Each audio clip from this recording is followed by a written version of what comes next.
Paper શું છે pH paper પહેલા આપણે પીએચ પેપરને એસિડના દ્રાવણમાં ડુબાડશું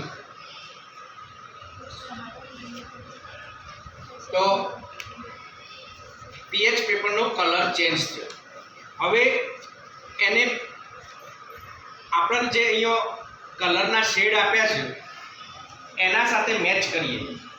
મેચ કરતો આપણે ખબર પડે છે કે બે પીએચ પેપર પીએચ બેનો જે પટ્ટો ખરો ને એના હાથે કલર મેચ થાય છે। તો આપેલા દ્રાવણની પીએચ કેટલી હશે? 2 ની આસપાસ, આશરે કેટલી? 2 ની આસપાસ। એટલે આ પટ્ટો આપણો બે પીએચ સાથે મેચ થાય છે।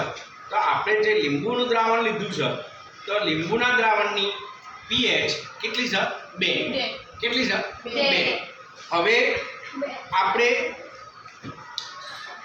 બીજું પીએચ પેપર બેઝના દ્રાવણમાં ડુબાડીશું તો કલર ચેન્જ થશે।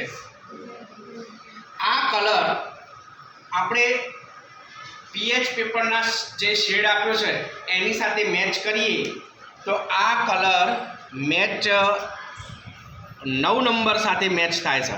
કેટલા? 9 નંબર અને 8 નંબરની વચ્ચે એક્ઝેક્ટ જેવું થાય છે।